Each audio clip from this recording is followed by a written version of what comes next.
Hello, and welcome back to HunterTuned. Today we're going to be working on the EF wagon all-wheel drive car that we have been dealing with for a little while now. And the car actually blew the turbo, the cheap eBay turbo that we put on it, broke, and we are actually upgrading it to a HunterTuned turbo and working out some bugs. And through the video, guys, you're going to see me struggle a little bit trying to figure out what to do with the car and what to and what it needs to make proper power. It's just not making good power, and I could not figure it out in this video. But this is actually after the fact, and I wanted to let you guys know that if you run a non-Vtec bottom end, unless it's a D16Y7, if you run a non-Vtec single cam bottom end with a Vtec head, there's usually on like the OBD1 motors, the earlier style engines like the ZC, the A6, the D15B, all those non-Vtec bottom ends are the ones that have a oil restrictor in the block. So when you pull this, when you put a Vtec cylinder head on them, you need to remove this restrictor plug out of the block so the head gets proper oil pressure to activate Vtec. This car, I figured it was a full Z6. I didn't actually look at the block stamp until like way later in the video, and I figured out that it is a ZC single overhead cam non-Vtec block with a Z6 cylinder head, and verified that oil pressure is not properly getting to the head to fully activate Vtec. Now Vtec is actuating, but it's not fully actuating. It's only activating it a little bit because that restrictor in the block. So hopefully you guys enjoy the video and can see through the struggles and stuff, but just a reminder that I think I did figure it out, and I'm actually going to try to run a external oil line to the Vtec solenoid itself instead of having to pull the head off and mess with the surfaces and, you know, get a new gasket and stuff like that. So that'll be an experiment that we will do in the next video, is try to maybe run an external oil line right to the solenoid from like the sandwich plate or something like that on the back of the block, in order to get Vtec to fully actuate. And once I do that, we're going to re-dyno it and see, hopefully, that Vtec is coming up nice and hard, making good power all the way through the RPM range and not dying off and flattening at 4,500 or 5K like it has been doing. We're fundraising now to make sure that we get the rest of our trails open. Details on the fundraiser can be found at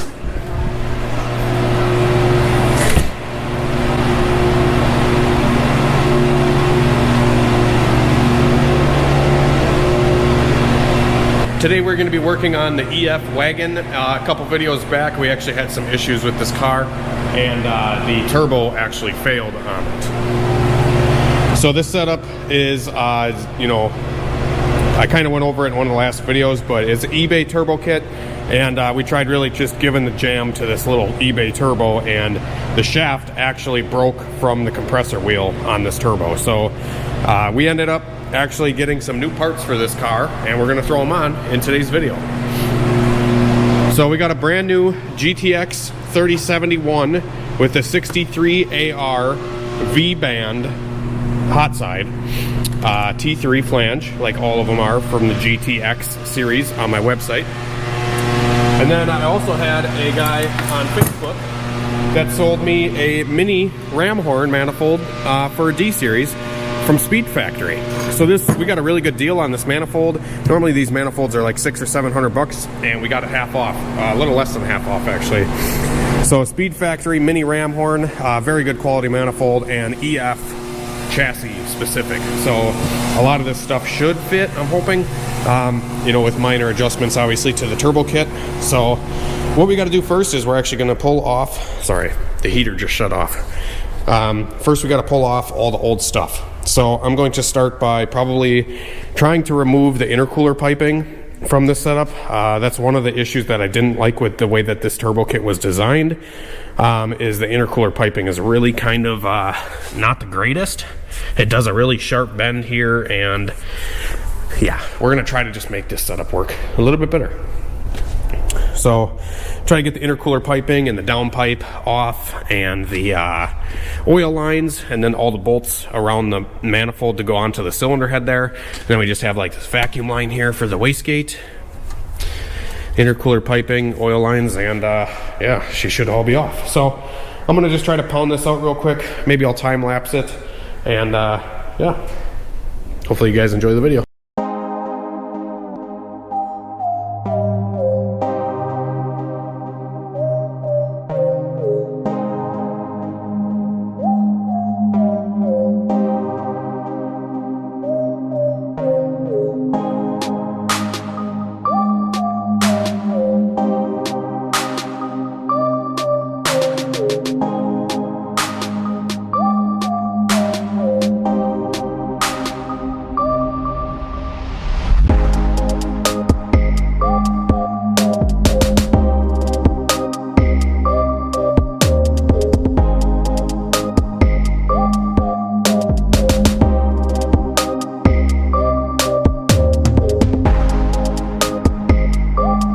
Alrighty guys, so I got the old turbo setup off of the car, and well, first thing I saw right away is just a whole bunch of oil in the downpipe, as you guys can see there.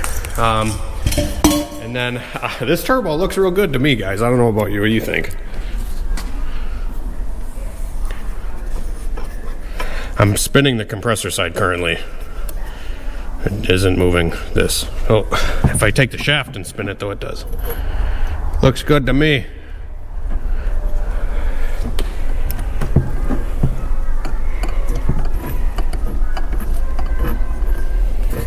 Loosey goosey. Whee! Whee! Whee! That ain't gonna make too much boost, I'll tell you what. The nut on the compressor here is actually loose. That's kind of weird. Anyways, we're gonna throw this setup pretty much in the garbage. We're not gonna really need it where we're going. And I'm gonna test fit this guy on here just to make sure that it's D series, which it is.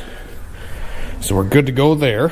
And now all we have to do is figure out, we have to mount the turbo onto this manifold and mount the wastegate onto this manifold. So the manifold itself actually has a threaded T3 flange here. So we should just technically be able to get some bolts that are the same thread as what the manifold is here. So I'm gonna look for some bolts quick, and then we'll figure out how to mount up the turbo onto there. I actually might run to the store and get some brand new bolts instead of using reused stuff, but I might find something laying around in my pile to take to the store to gauge what bolts we need instead of carrying the whole manifold into the store.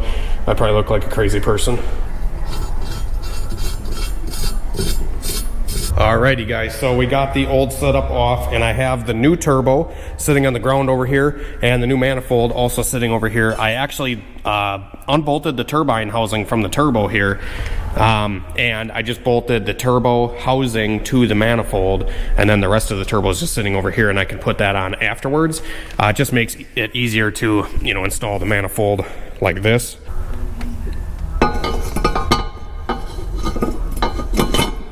So I'll get this all tightened down, and then we'll move on to installing the turbo and seeing what we all have to modify or change to run this new turbo. Alrighty guys, it's actually the next day now. I kind of did some stuff off camera and didn't film a whole lot, but I did want to update you guys on the wagon here that we're working on. It definitely took a lot more work than I thought I was going to get this new setup to work. The way the intercooler piping and stuff was ran before, you guys saw, is it came out off of this and then straight in with a 90. This one right here. So instead of running that, because there's no way that I could have made it fit with the new setup. So the new setup actually runs the intercooler piping up and over and out through the washer tank well, and then down here, and then out to the intercooler. So we had to modify the intercooler piping to get all that to fit, and we also had to modify the oil lines. Considering that this is a HunterTuned turbo, we run on the journal bearing stuff, we run a -3 braided brake line. Normally if you guys look up like -3 oil line, it's not really going to come up. You have to look up like a -3 brake line, and I got this one on eBay. It was like 30 bucks. and it's just a 48-inch long -3 brake line. And then we have a fitting down on the turbo down there, which is specific to the Garrett and VS Racing or HunterTuned turbos. It's a 7/16 24 inverted flare to -3. So that adapts into the turbo, which is pretty much just a brake line fitting, so it's pretty easy to find in a -3 configuration. And then on the other end, we had to convert on the oil side of things by the oil filter. They have a T to get the oil feed from. I had to adapt that to -3 as well, so I had to get another fitting that was 1/8-inch pipe thread to -3 AN hose.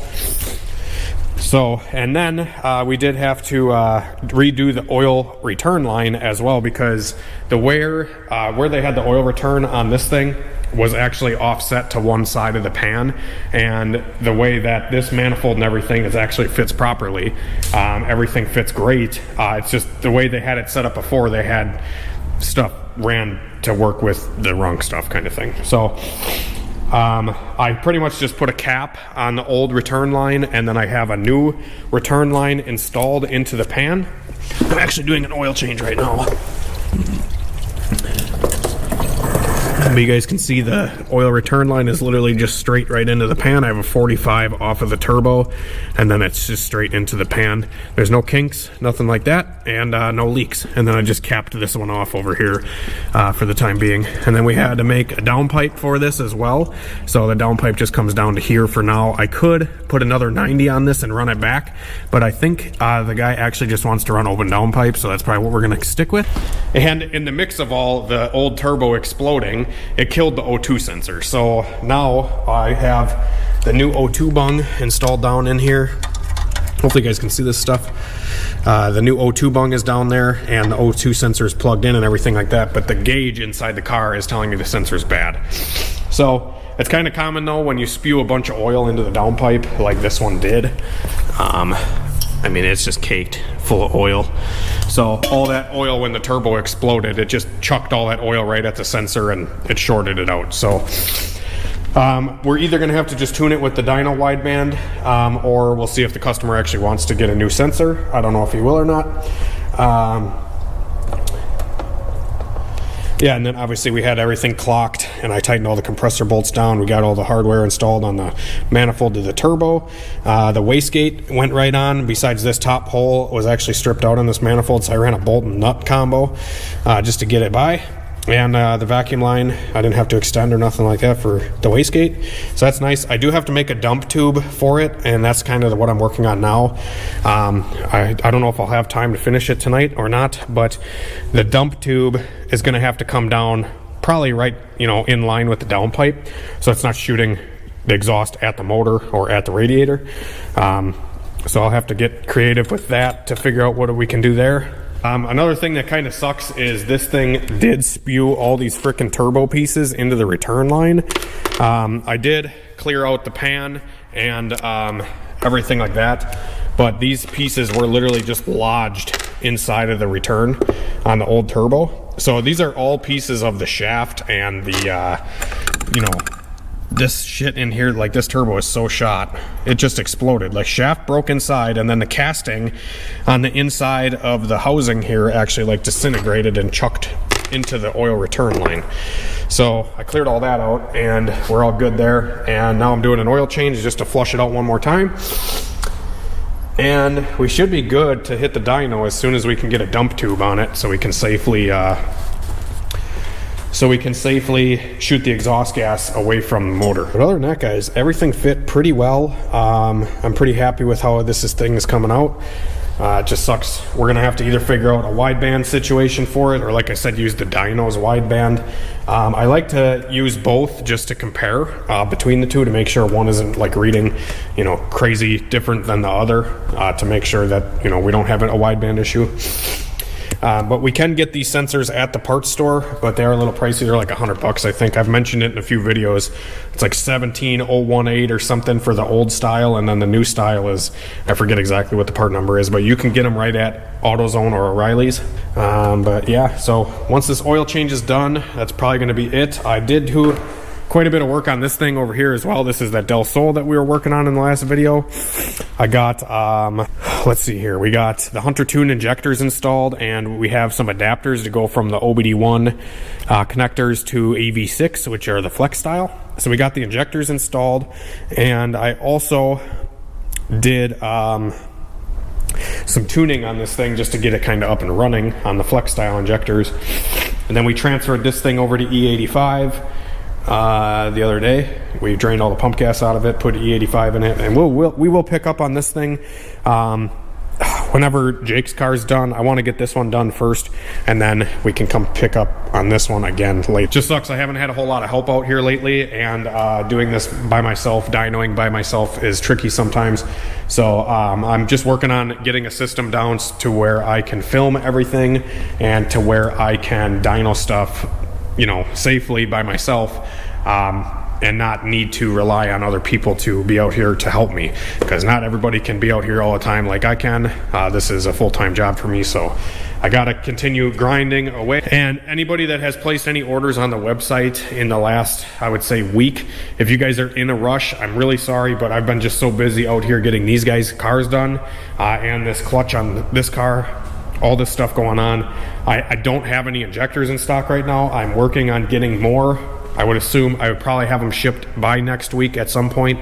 But if you have placed an order and you're like in a really big rush to get them, just be sure to email me. I don't email customers right away when they place an order. I just try to respond to the ones that are, you know, come into me. And like I said, the orders have just been kind of crazy lately, and I've been trying to keep up as best as I can, but I can only do so much with the stock that I have, so I have to find, you know, more stock and keep it in stock all the time, which is tough to do with these injectors because a lot of them are bad, and that's why I test them before I send them out and all that. So, but I'm gonna finish up on this thing quick, and then we'll pick up in a little while.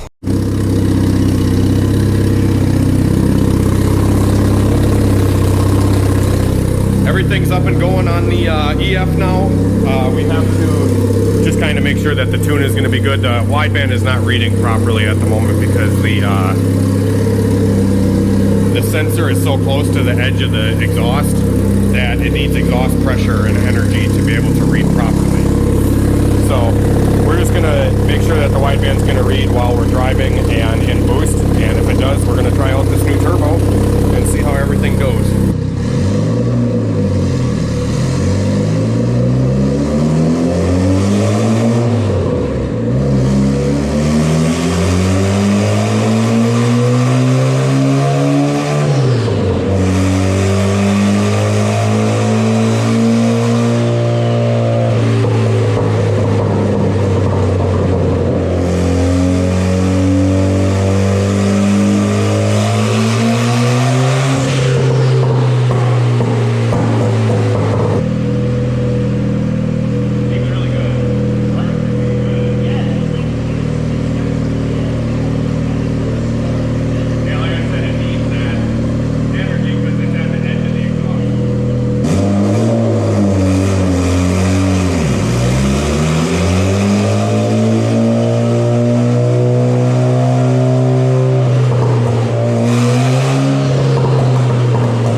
Alrighty guys, so struggle city with this EF. I have not been able to figure this thing out in a couple days now.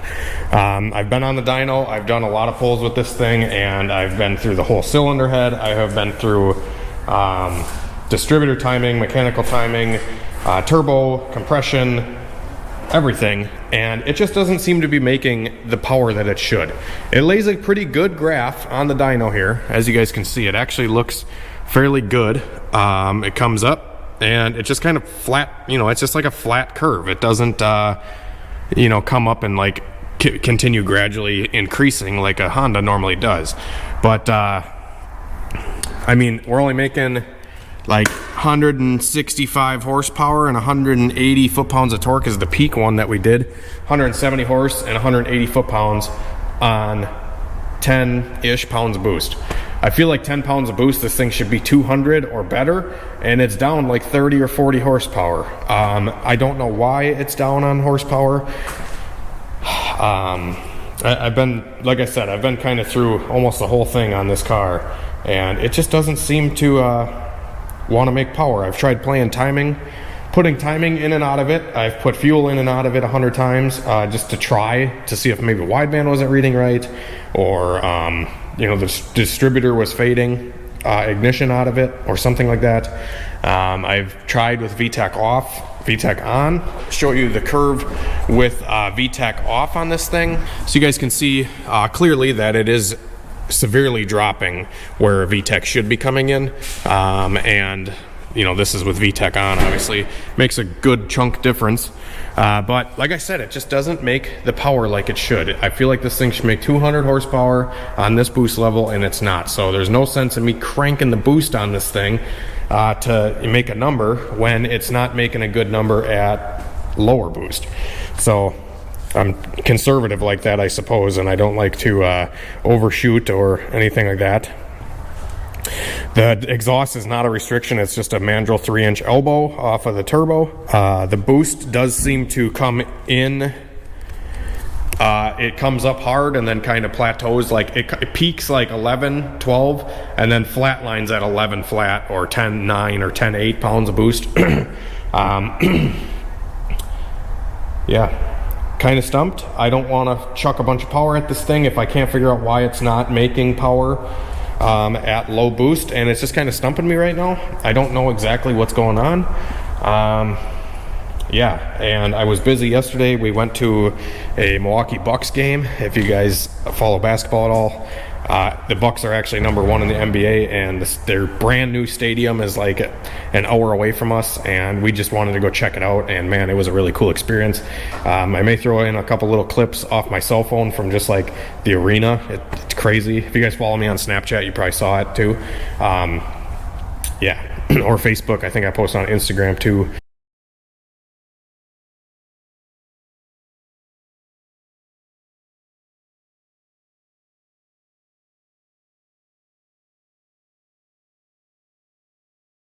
Yeah, this one's stumping me. If you guys have any ideas, feel free to drop them down.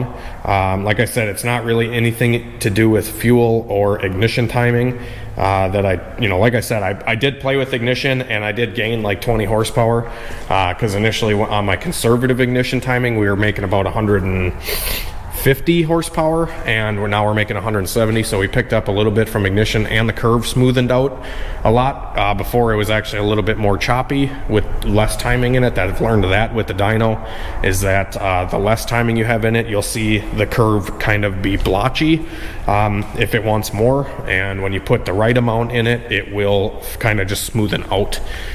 Power wise, the shop is a mess right now. I have a crap load of orders. I'm trying to keep up. It's tough.